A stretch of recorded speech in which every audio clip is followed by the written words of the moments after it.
Estão? Carta argumentativa aqui, estão vendo?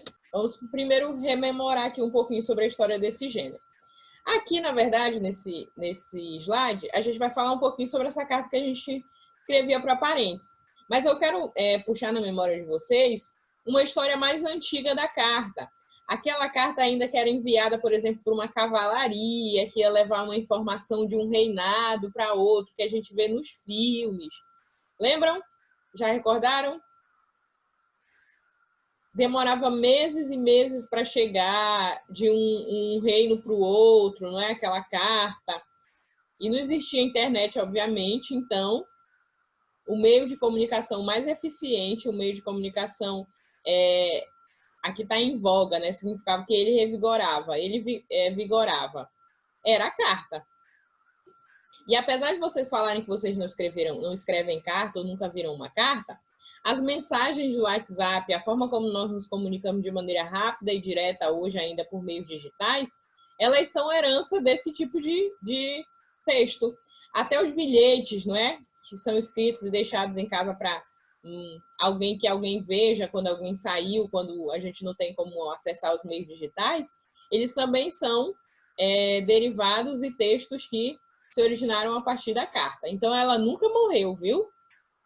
Ela nunca virou um gênero esquecido, ela não está esquecida, não. Alguém gostaria de ler aqui o slide, por favor? Bom.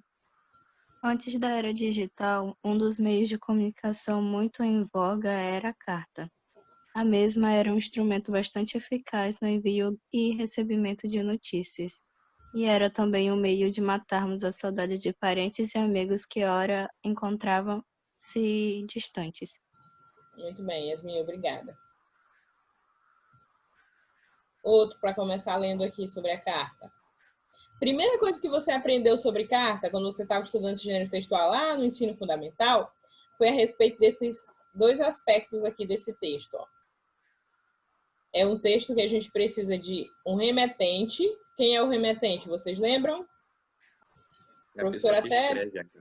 Isso, a professora até leva lá um envelope no dia da aula, não é?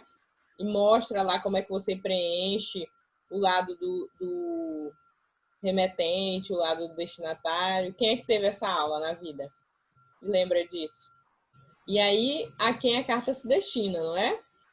Que a gente chama de destinatário. O lado que coloca o endereço de quem vai receber a carta pessoal. A carta ou correspondência está entre os mais aplicados na comunicação do cotidiano. A principal característica desse gênero textual é a existência de um emissor, remetente, e um receptor, destinatário. Com a tecnologia, a carta passou por um processo de adaptação à forma de transmissão que deixou de ocorrer somente em papel e assumiu o meio eletrônico. Quem é esse gênero textual? É que evoluiu a partir do gênero escrito carta. Uma carta eletrônica, na verdade, hoje em dia, é um e-mail. Alguém aqui já mandou um e-mail? Mesmo que não use, mas vocês têm um endereço eletrônico, não tem? Que é um e-mail.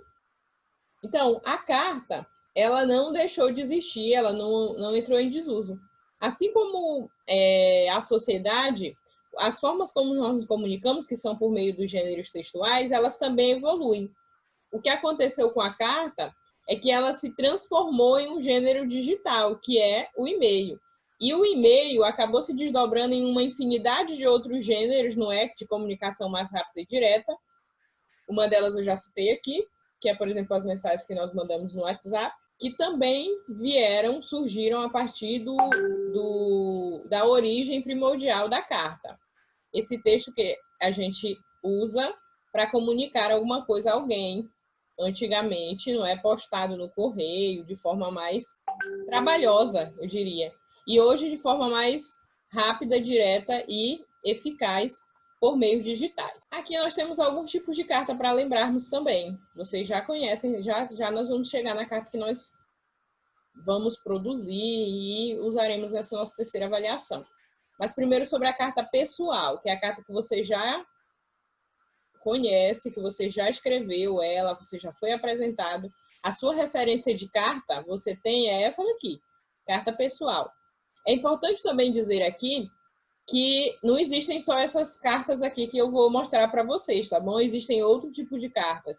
Por exemplo, quando alguém vai pedir para sair do emprego, não é? Tem a carta de demissão.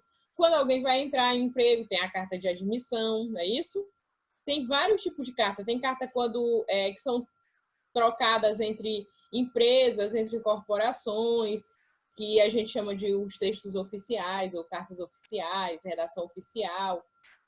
Existem cartas, por exemplo, para felicitar alguém, cartas de pêsames, cartas de cobrança. Então, existem diversos tipos de carta com diferentes finalidades e objetivos, mas a gente vai falar aqui de 4 tipos específicos, entre elas, a carta argumentativa, que é a que nos interessa. A carta pessoal, quando enviadas pelo correio físico, em papel, esse tipo de carta exibe no topo a data em que foi escrita, saudação inicial, e o selo da empresa, a data do despacho. Essa forma de envio, porém, é pouco utilizada atualmente. Certo. Essa daqui é a carta mais tradicional que nós vamos ter aí como base, tá bom? A carta pessoal, que é aquela carta enviada a um parente, a um amigo, alguém que se encontrava distante, não é? Por quem, no caso hoje, raramente ela é utilizada, mas ela ainda é utilizada. Está entre os principais instrumentos de participação política. É uma maneira de demonstrar de forma clara um problema, assunto ou tema de interesse coletivo. Muito bem.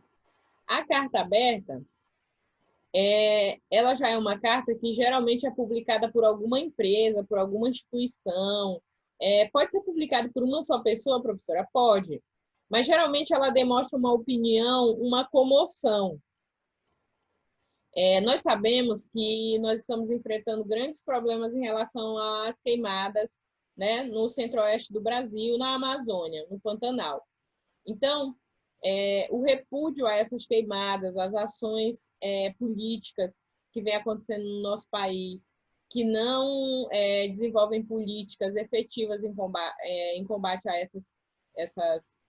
esses desastres, elas são cartas que nós chamamos de cartas abertas. Elas servem geralmente para esclarecer um problema, para se manifestar a respeito de um assunto, para dizer que não concorda com determinada postura, com determinada declaração de um órgão, de uma empresa, ou de ações que foram desenvolvidas a partir de um acontecimento. Então, essas cartas, o nome delas já nos chama atenção. Por que elas são cartas abertas? Porque elas são cartas que têm o destinatário todo e qualquer leitor que se interesse pelo tema que a carta aborda. Ela não é especificamente dirigida a um destinatário específico, a uma pessoa ou a uma empresa única, mas ela é uma carta que traz uma reflexão sobre um problema, geralmente afeta a sociedade de modo geral, e demonstra nessa carta como esse problema ele é um problema que precisa ser pensado, refletido e tomadas atitudes em relação a ele. A gente teve também, em relação aos desastres ambientais, os problemas com as barragens, né, nos últimos anos lá da Vale. Então, cartas, várias empresas ou pessoas que escreveram se manifestando a respeito desse problema. Professora, nas redes sociais também serve a carta aberta? Serve, viu?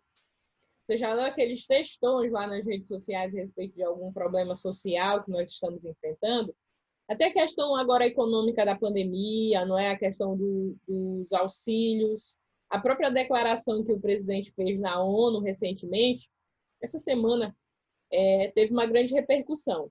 Então, essas cartas abertas, elas são um instrumento de participação política. Como assim, professor? Então, elas são a maneira de reivindicar, de mostrar a revolta da sociedade em relação a algum problema político, econômico, social do nosso país. Essas cartas, elas são importantíssimas, porque elas são documentais também. Elas servem como forma de documento para registrar, não é, historicamente, o que nós passamos, os percursos e as trajetórias que o país, ou que um estado, ou uma cidade enfrenta. Então, além de ser um instrumento de participação, de cobrar aquilo que é importante para a sociedade, elas também servem como documentos, elas trazem aí um caráter documental, porque elas registram os problemas e as questões que a sociedade passa. E agora nós chegamos na carta argumentativa.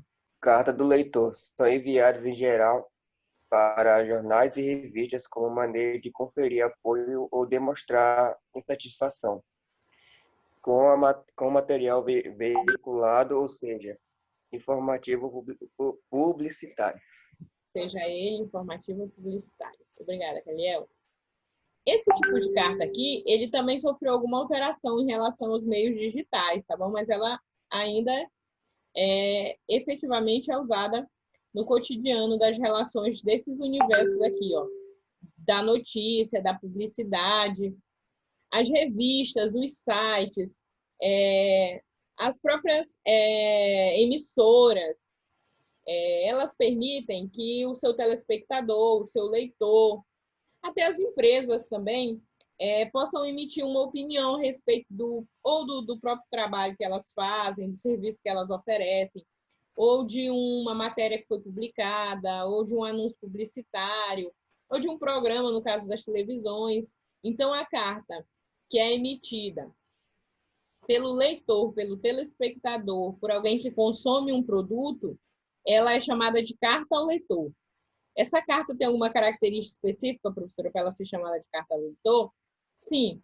Essa pessoa, ela vai escrever para dar a opinião dela a respeito desse produto. Então, ela vai falar sobre a matéria que foi escrita por esse jornal ou por essa revista. Vamos imaginar que é uma revista de moda ou uma revista que fale sobre decoração, coisa assim. Então, tem um espaço lá naquela revista até onde eles publicam as cartas dos leitores. Então, as pessoas que se correspondem, que lê aquela revista, que fala a respeito de alguma coisa que foi publicada nessa revista ou nesse site, sendo para comentar uma matéria, sendo para demonstrar uma insatisfação, para falar que aquela matéria foi preconceituosa ou poderia ter mostrado algum outro aspecto. Então, esse lado crítico do leitor, ele pode ser expresso por meio de uma carta e dirigida a essa revista, a esse jornal, a essa empresa. E aí, esse tipo de carta é chamada de carta ao leitor. Se vocês pegarem uma revista em casa, ou um jornal, alguma coisa assim, vocês vão ver que tem um espaço lá onde é publicada as cartas e opiniões de quem lê aquele jornal, aquela revista, aqueles sites.